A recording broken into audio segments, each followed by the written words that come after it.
Hello guys, welcome back to my cooking channel delight home plate.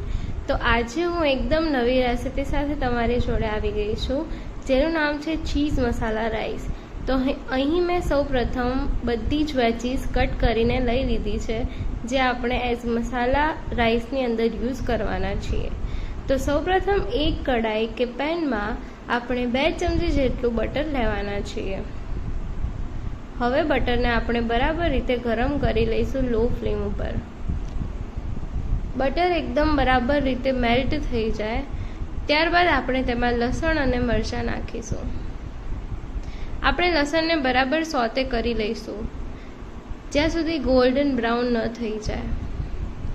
ત્યારબાદ આપણે ધીરે ધીરે બધા વેજીસ એડ કરવાના છે. સૌપ્રથમ અહીં મેં કેરેટ યુઝ કર્યું છે, ત્યારબાદ ગ્રીન કેપ્સિકમ યુઝ કર્યું છે, ત્યારબાદ રેડ બેલ પેપર યુઝ કર્યું છે, પછી ગ્રીન અનિયન્સ, અને તમે અનિયન્સ પણ એડ કરી શકો છો.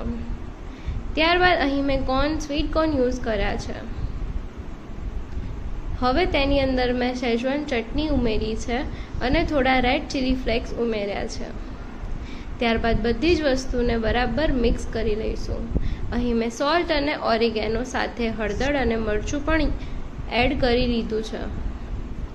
હવે આ મસાલાને બરાબર પ્રોપર રીતે આપણે મિક્સ કરી લેવાનો છે અને તેની અંદર થોડું ટામેટું યુઝ કર્યું છે ક્રશ કરીને. એની અંદર થોડો ટોમેટો કેચઅપ પણ યુઝ કર્યો છે અને થોડો ડાર્ક સોયા સોસ પણ યુઝ કર્યો છે. અહીં મેં ડાર્ક સોયા સોસની માત્રા એકદમ ખૂબ ઓછી રાખી છે. હવે બરાબર થવા દઈને આપણે તેમાં રાઈસ એડ કરવાના છે. અહીં મેં સ્ટીમ્ડ બોઇલ્ડ રાઈસ એડ કરેલા છે. હવે આ બધી જ વસ્તુને બરાબર રીતે મિક્સ કરી લેવાના છે. આપણે જરૂર પૂરતા રાઈસ આપણે મસાલાની અંદર એડ કરવાના છે. આવી જ રીતે આપણા રાઈસ એકદમ રેડી થઈ ગયા છે. હવે તેની ઉપરની આપણે ટોપિંગ અલગથી બનાવીને તેની ઉપર સજાવવાના છીએ. અહીં મેં સૌપ્રથમ રાઈસને રેડી કરી દીધા છે અને તેને કોથમીરથી સજાવી દીધા છે. હવે તેના ઉપરની ટોપિંગ રેડી કરવા માટે આપણે સૌપ્રથમ એક કઢાઈમાં બટર કે ઘી લઈને કાં તો ઓઇલ લઈને એમાં કેરેટ, બેલ પેપર, કેપ્સિકમ અને તમને ભાવતી બધી જ વેજીસ એડ કરશું. અહીં મેં રેડ બેલ પેપર લીધા છે, ગ્રીન કેપ્સિકમ લીધું છે, સ્વીટ કોર્ન લીધા છે. બધી જ વસ્તુને બરાબર સોતે કરી લેવાની છે. હવે તેમાં ટોમેટોને ક્રશ કરેલા કટરની અંદર એડ કર્યા છે. હવે તેને થોડું થવા દેવાનું છે. ગેસની ફ્લેમ ધીમી હોવી જોઈએ. હવે આમાં થોડું પાણી એડ કર્યું છે. પાણી એડ કર્યા પછી આપણને પેસ્ટ લાઈક કન્સિસ્ટન્સી મળશે. હવે આપણે બધા જ મસાલાને બરાબર રીતે મિક્સ કરી લેવાના છે અને તેને થોડા ગરમ થવા દેવાના છે. અહીં મેં સ્વાદ પ્રમાણે મીઠું એડ કર્યું છે અને ચીલી ફ્લેક્સ અને ઓરિગેનો આપણે એડ કરવાના છીએ.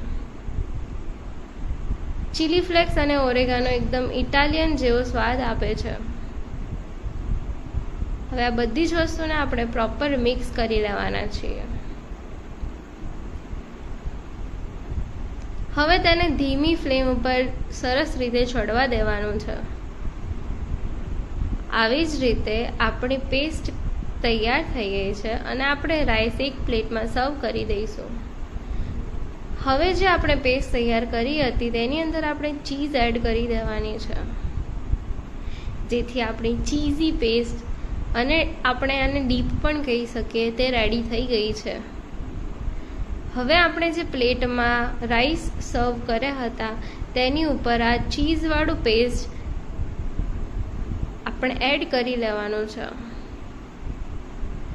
આ રાઈસની ઉપર મેં ચીઝવાળું ડીપ કાં તો પેસ્ટ મેં રેડી કરીને સર્વ કરી દીધું છે.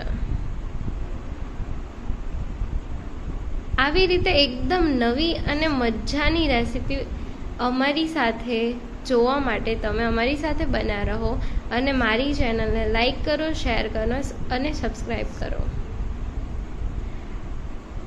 આ વસ્તુ તમે નાના બાળકોને આપી શકો છો, જે એકદમ સરસ અને ટેસ્ટી બને છે. આ બધી જ ચીઝવાળી પેસ્ટ મેં રાઈસ ઉપર પાથરી દીધી છે, જેનો ટેસ્ટ એકદમ જોરદાર અને ચીઝી આવે છે. આવી જ વધારે રેસીપી માટે મારી ચેનલને લાઈક કરો, શેર કરો અને સબસ્ક્રાઈબ કરો. Thank you. અમારી સાથે બન્યા રહો.